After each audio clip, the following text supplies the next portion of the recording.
Music Studio.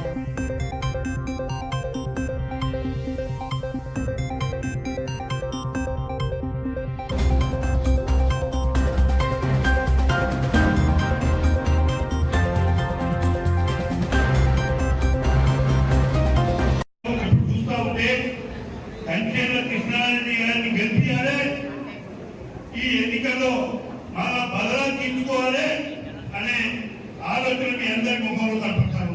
ఇది మామూలుగా లేదు. ఇప్పుడు నాడు ఏ విధంగా ఉందో నేడు ఏ విధంగా జరుగుతుందో మీరు చూస్తూ ఉన్నారు. ప్రతి ఒక్క కార్యకర్త ఈనాడు గమనిస్తూ ఉన్నారు. 10 ఏళ్ల కాలంలో కేసీఆర్ నాయకత్వంలో మన రాష్ట్రం ఏ విధంగా అభివృద్ధి పదంలో పోయింది, ఏ విధంగా రైతాంగానికి పేద ప్రజానికానికి మరి అభివృద్ధి జరిగింది, వాళ్ళ లాభాలు జరిగాయి.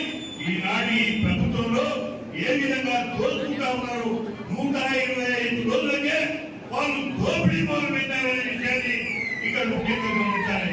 వాళ్ళు ప్రమాణ స్వీకారం చేసిన నాటించి ఇప్పటికీ కరెక్ట్ 125 రోజులైంది. ఇప్పటికే వాళ్ళు దోచుకుంటా ఉన్నారు, దోపిడీ వాళ్ళు గేట్లు తెచ్చినారు. ఈ కాంగ్రెస్ వాళ్ళు అందరూ గేట్లు తెచ్చారు, అందరూ రండి మా పార్టీ అన్నారు అనేది కార్యక్రమాల గేట్లు తెచ్చింది దోచుకోవడానికి. వాళ్ళు దోచుకోవడానికి గేట్లు తెచ్చి ఇవాళ దోచుకుంటున్నారనే విషయాన్ని ఇక్కడ ముఖ్యంగా కోర్టు దోచుకుంటున్నారు. ఒకటి ఆర్ ట్యాక్స్ అట, ఒకటేమో బి ట్యాక్స్ అట. ఆర్ ట్యాక్స్ ఏమో రేవంత్ రెడ్డి ట్యాక్స్ అట, బి ట్యాక్స్ ఏమో అతిథి విత్తనాల ట్యాక్స్ అట. ఈ ట్యాక్స్ వసూలు చేసి ఢిల్లీ పంపుతున్నారు. మన రాష్ట్ర చరిత్రలో ఎప్పుడు ఏ ముఖ్యమంత్రి కూడా ఈ 125 రోజుల్లో ఢిల్లీకి ఇన్ని మార్కులు పోయిన ముఖ్యమంత్రి ఎవరు లేదనే విషయాన్ని ముఖ్యంగా గమనించాలి. 21 మార్కులు ఈ యొక్క 125 రోజులే ఢిల్లీకి పోయి ఈ పరిపాలన మర్చిపోయినాడు, మనం ప్రజలను మర్చిపోయినారు, మనం ప్రజల బాగోగులు మర్చిపోయినారు, రైతాంగ సమస్యలు మర్చిపోయినారు, పేద ప్రజానికి సమస్యలు మర్చిపోయినారనే విషయాన్ని ఇక్కడ ముఖ్యంగా గమనించుకోవడం కోరుతా ఉన్నా. ఇంకొక విషయం ఏంటంటే అసలు రైతులు పంటలు ఏ విధంగా పండించాలి, ఏ విధంగా పడతాయి, ఏ విధంగా రైతుల సంక్షేమం కాపాడాలి అనేది ఈ ప్రభుత్వానికి ముఖ్యమంత్రికి ఏ మార్గం తెలియదు. ఇంకా ఎందుకంటే మనం సిగ్గుపడాలి. మన జిల్లాలో భారీ నీటి కొనుగోలు శాఖ మంత్రి గారు ఉన్నారు మన ఉమ్మడి జిల్లాలో. అదేవిధంగా నేను సూర్యుడి గిరినే ఓమరెడ్డి రెడ్డి గారు మన పక్కనే ఉన్నారు. వీళ్ళిద్దరు కూడా దున్నపోతు మీద వనబడితే ఏ విధంగా ఎందుకంటే మన ప్రభుత్వంలో నాగార్జున సాగర్లో 303 అడుగులు ఉంటే దాని లోపల కూడా నీళ్లు తోడి రైతుల యొక్క పంటలు తగ్గించిన ప్రభుత్వం మన కేసీఆర్ ప్రభుత్వం, మన భాస్కరరావు గారు అనే విషయాన్ని ఇక్కడ ముఖ్యంగా గమనించాలి. అందుకని నేను ముఖ్యమంత్రి గారు చెప్పినారు, దళిత బంధు కానీ యాదవ్ సోదరులకి ఇచ్చే గొర్రెల నోటు కానీ ఇవ్వకపోతే ధర్నా చేస్తామని చెప్పినారు. అందుకని ప్రతిదీ కూడా ఈ విధంగా మోసం చేసేది ఓట్లు వేసుకున్నారు. మరి అందరూ కూడా మీ అందరికీ కూడా చదువుకున్న వాళ్ళు విద్యులు అందరూ మరి అందరూ తెచ్చుకోవాలి కాబట్టి మీ అందరికీ నేను చేతులెత్తి నమస్కారం చేస్తున్నా. ఒకసారి మన మిర్యాలగూడలో తిరిగి మనకు వైభవం తెచ్చుకోవడానికి మీ అందరూ కూడా మేము సర్పంచులు గ్రామ పంచాయతీ మరి అన్నింటిలో కూడా మీ అందరికీ కూడా ప్రాతినిధ్యం వహించడానికి ఇది మంచి సమయం. కాబట్టి మీరు అందరూ కూడా గట్టిగా పనిచేసి మనం ఇక్కడ మన అభ్యర్థికి గట్టిగా మెజార్టీ తీసుకొచ్చాక మనకి లాభం, నాకు కూడా గుడి ధైర్యం. మీ ఎవరి గట్టిగా ఉండి మిమ్మల్ని అందరినీ కూడా నేను గెలిపించడానికి మీ అందరం కూడా మీరు పనిచేస్తారని మనం చేస్తున్నాం. ఎందుకంటే మిమ్మల్ని ఏం వదిలిపెట్టాం. కొంతమంది నాయకులు కొంతమంది వద్దు మా పార్టీలోకి వద్దు అంటే సిగ్గు లేకుండా తిరుగుతారు అన్నట్టు ఆయన దగ్గర పోతాను. మరి వాళ్ళు ఎందుకు పోతున్నారో నాకు అర్థం కాదు. అసలు దయచేసి నేను మీకు ఒకటే గుర్తు చేస్తున్నా, మన ఉద్యమ నాయకుడు జగదీష్ రెడ్డి గారు ఇక్కడ ఎందుకంటే ఏమి పదవులు లేకుండా మేము అందరం పదవుల్లో ఉన్నటువంటి తీసేవతలు పడి ఎంత పడేసి ఇక్కడ నాగార్జున సాగర్ మీద రైతాంగాన్ని కాపాడడం ఉన్నాయి. అందుకని ఉద్యమంలోంచి పుట్టిన వాళ్ళందరూ కూడా మీ అందరం మనందరం కూడా మన యొక్క కేసీఆర్ గారికి ఈ టైంలో మనం నిలబడితే మనం నిజంగా ఆయన యొక్క పరిపాలన పేరు చేసుకోండి, తేడా చూసుకోండి. కేసీఆర్ యొక్క పరిపాలనకి ఇవాళ ఉన్నాడు ముఖ్యమంత్రి పరిపాలన తేడా చూసుకొని అర్థం చేసుకోండి. దయచేసి మీ అందరికీ కూడా నేను నమస్కారం పెడుతున్నా. ఏం పర్వాలేదు, వాడు ప్రభుత్వంలోనే మనం ఏం చేసేది లేదు. మీకు ఏ ఊళ్ళో ఏ పెద్ద ఇబ్బంది వచ్చినా నేను వస్తా, పోలీస్ స్టేషన్కి వస్తా, మండల ఆఫీస్కి వస్తా, లేకపోతే ఎక్కడికైనా వస్తా. మీరు నన్ను పిలవండి. నేను అందరికీ పూర్తిగా ఉన్నా కానీ పారిపోయే రకం కాదు. కానీ ఎప్పుడు ఎవరికి కూడా మాకు రైతులకు అన్యాయం జరగలేదు. అటు మిగిలిన వాళ్ళు కూడా సహకరించి మనం చెప్పిన విధంగా వాళ్ళు కూడా బాగా కొన్నారు. కానీ అలా ఏం జరుగుతుందో అర్థం కావట్లేదు. ఒక్కసారి 2500 నుంచి తీసుకొచ్చి 2200 చేసినారు. ఇలా జనగామలో అయితే మీరు ఒంటే పనులు ఉంటారు. మరి అసలు పట్ట పడితే ఉంటారని ఐకేపీ సెంటర్లు 500 ఇవ్వబడుతుంది. అది ఎక్కువ కార్యక్రమం. కళ్యాణ లక్ష్యంలో తులం బంగారం అప్పుడే ₹1,00,000 జీవితం తులం బంగారం. ఆ లక్ష్యం కానీ ఈ లక్ష్యం చేయడం లేదు, ఆ లక్ష్యం చేయడం. అందుకని మన యొక్క ముఖ్యమంత్రి కేసీఆర్ గారి యొక్క నాయకత్వానికి మనకు శిరోధార్యం తెలంగాణకి.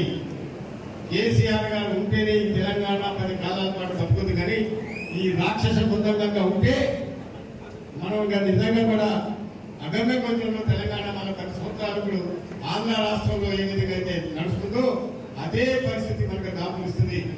ఇలా ఒక ఎకరం ₹1 కోటి, ₹2 కోట్లు, ₹40 లక్షలు పోయిందంటే కేసీఆర్ యొక్క పరిపాలన అనుభవంతో పోయింది. కానీ లేకపోతే మ్యాజిక్ చేసే పోలేదు, అనుభవంతో పోయింది. కాబట్టి మనందరూ రైతాంగం, మనం అంతా కూడా మన యొక్క వ్యాపారస్తులు కానీ రైతాంగం కానీ అందరికీ మనం కోఆర్డినేట్గా పనిచేసినాం. మీరందరూ కూడా దయచేసి ఈ 15 రోజులు, 20 రోజులు, 4 రోజులు కష్టపడి మనం మరి ఎందుకంటే మన కృష్ణారెడ్డి గారిని అత్యధిక మెజార్టీతో తెప్పియాలి. మీరు ఒకసారి ఆలోచించండి. రైతు బిడ్డనైతే రైతు సమస్య నాకు తెలుసు. రైతుగా ఒక రైతు బిడ్డగా ఒక రైతుగా ఎన్ని కష్టాలు అనుభవించడం నాకు తెలుసు. మేము చదువుకునే రోజుల్లో, మీ డిగ్రీ చదివి లా చదివే రోజుల్లో ఏ రోజు మధ్యాహ్నం పూట అరటి పనులు కొనుక్కునే వాళ్ళం కాదు. ఎందుకంటే దానికి రీజన్ ఉంది. బాబు ఏం చేస్తుంటే మీరు చేంజ్ చేస్తారా? ఏం చేస్తున్నావు? తీసుకొచ్చి ముందర పెడితే ఎట్లా?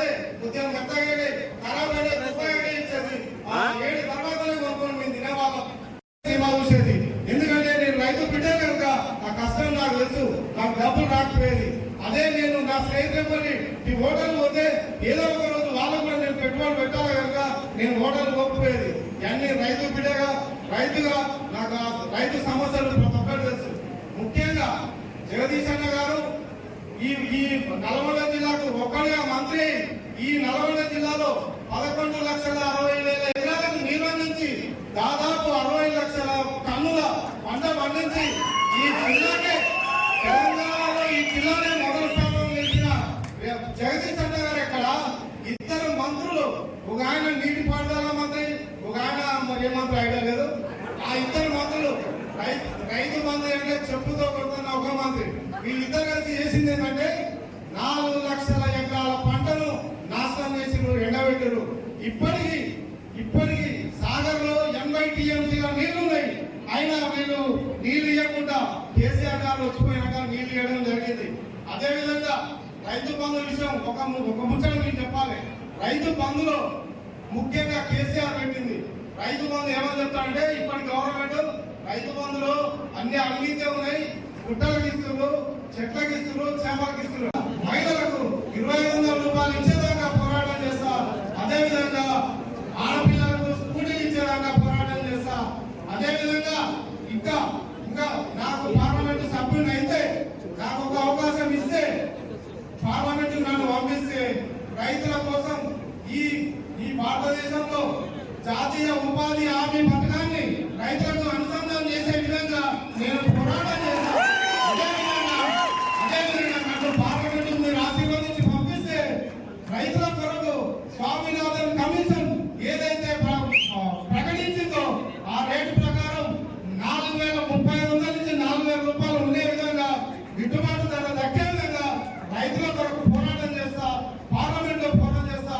నాకు ఆ దమ్ముంది. నేను తెలంగాణ రైతు బిడ్డను. నేను అడ్వకేట్ గా ప్రాక్టీస్ చేసిన, ఎంఏఎల్ఎంపీ చదివిన. నాకు రైతుగా ఉండటమే, రైతు బిడ్డగా ఉండటమే నాకు ఇష్టం. అందుకనే నేను రైతుల కొరకు పోరాటం చేస్తా. ఈ నల్గొండ ఈ పార్లమెంట్ పరిధిలో దాదాపు 4,500 నుంచి 5 లక్షల కుటుంబాలు, దాదాపు 12 లక్షల నుంచి 15 లక్షల మంది ఓటర్లు రైతులే ఉన్నారు కనుక తప్పకుండా నన్ను ఆశీర్వదించండి. గత 3-5 రోజులుగా అడుగుతున్నాం మాజీ మంత్రి గారిట ఎక్కడికి పోయినా కూడా 125 రోజుల కాంగ్రెస్ పాలనలో రేవంత్ రెడ్డి పాలనలో ప్రజలకు చుక్కలు చూపిస్తున్నారు ఈ దొంగలు. కాబట్టి ఒక గంట కూడా ఈ కాంగ్రెస్ ప్రభుత్వం అధికారంలో ఉండడానికి వీల్లేదు. ఉన్నట్లయితే దళితులు, బలహీన వర్గాలు, ఎస్టీలు, పేద వర్గాలుగా బతికే పరిస్థితి లేదని చెప్పి ఇలా ప్రజలందరూ కూడా ముందుకొచ్చి వీరికి చెప్పపెట్టు కావాలంటే మరి అన్ని పార్లమెంటు స్థానాల్లో బీఆర్ఎస్ పార్టీ అభ్యర్థుల్ని గెలిపించి కేసీఆర్ కారకయ్యాలే. మన ప్రజలందరూ కూడా పొరపాటు చేసినాం, ఇన్ని అభివృద్ధి కార్యక్రమాలు చేసిన మంచి ప్రభుత్వాన్ని కోల్పోయి ఇలా ఇన్ని ఇబ్బందులు పడుతున్నామని చెప్పి ప్రజలందరూ ఎదురు చూస్తున్నారు. అందుకనే నేను రెండే విషయాలు చెప్తా. బీఆర్ఎస్ పార్టీ కేసీఆర్ వచ్చిన తర్వాతనే పేద వర్గాలకు న్యాయం జరిగిందని సందర్భంగా మీకు మనం చేస్తున్నాం. ఒక బలహీన వర్గాలకు చెందిన నాకు మరి దేశంలో ఎక్కడ ఇయ్యనటువంటి విధంగా ఈ రాష్ట్రంలో ఇయ్యని విధంగా పార్లమెంటు పెద్దల సభకు అభ్యర్థిగా ఇచ్చి పంపినటువంటి నాయకుడు కేసీఆర్ అని మీకు మనం ఇవాళ ఎక్కడికి పోయినా ఎండిపోయిన పొలాలు దర్శనమిస్తారు. రైలు రోడ్డులో మొత్తుకున్నారు. ఒక్క రెండు తగ్గిస్తే బతికి కేసీఆర్ ఉన్నాయి చివరికి ఇస్తూ ప్రభుత్వం ఉంటుంది అనుకోని రైతులు పట్టించు ఒక దిక్కు అప్పుడే మళ్ళీ మనసు దుస్థితి వచ్చి పలు పనులు తీయకుండా తీసుకురావాల్సి వచ్చింది.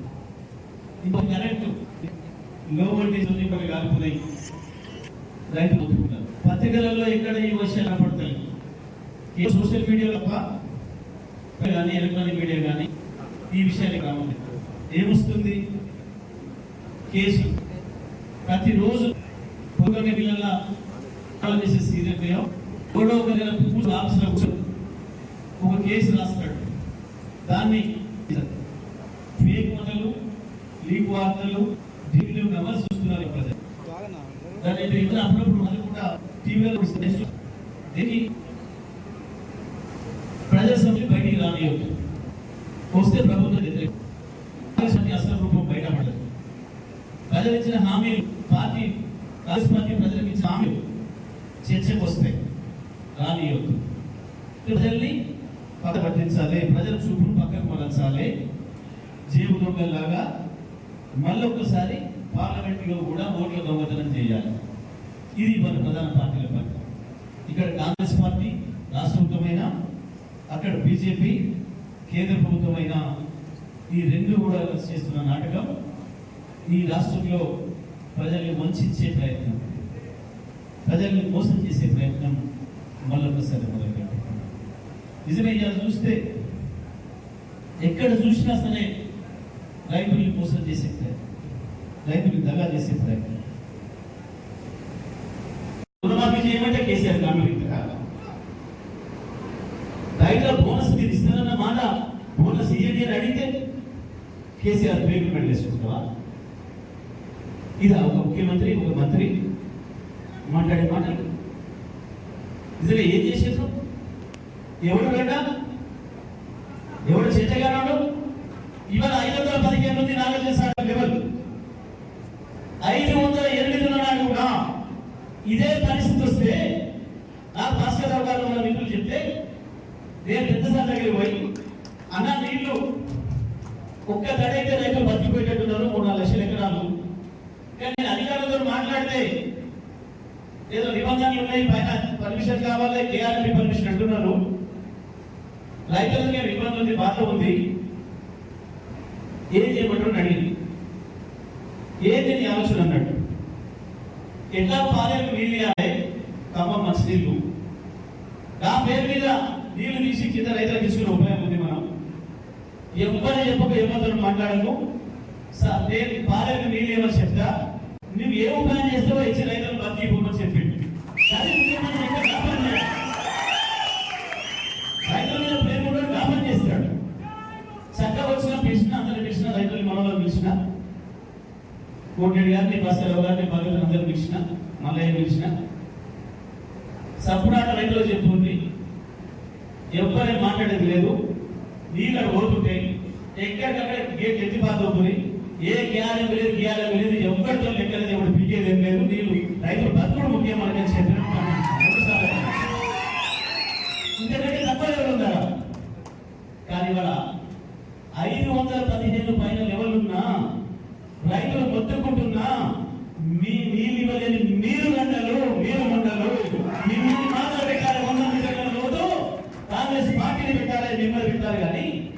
కేసీఆర్ గా పెట్టాల్సి చేరగాను ఎవరు కేవలం మీ అవసరం కొరకు పదవులు వాడుకునేటోళ్ళు మిమ్మల్ని పెట్టారు. వాడు అంటే కేసీఆర్ లా ఇంకా నాకు కార్యకర్త అడిగాడు అమాయకంగా, ఏముగా సార్ కేసీఆర్ లా వింటే వారికి అంత చూడకపోతే ఎక్కడ కేసీఆర్ చూపించడానికి ఒకసారి ఏం చూస్తాడు దర్శనం చేసుకుంటాడు, ఏం దర్శనం చేసుకుంటాడు వాడు బుద్ధుల ఉన్నప్పుడు కూడా మాట్లాడరాగట ముఖ్యమంత్రి కేసీఆర్ లా ఇంకా మాట్లాడితే కార్యకర్త ఏం చేస్తాం. నేను అన్నాను అందులో నేను అల్లేదా బాగున్నది అది నేను అన్నట్టే చెప్పాలి మంచిగా అడ్రస్ చెప్తుంది అడ్రస్ చెప్తుంది గిరా ఒక ముఖ్యమంత్రి మంత్రులు మాట్లాడే మాట గివి దళితులంతా అవాకరహిత తెలంగాణ మాదిగ హక్కుల దండోర నూతన రాష్ట్ర అధ్యక్షుడు కొండగద్ద లింగయ్య గారిని మంత్రి గారి ద్వారా పంపించడం జరిగింది. మీరు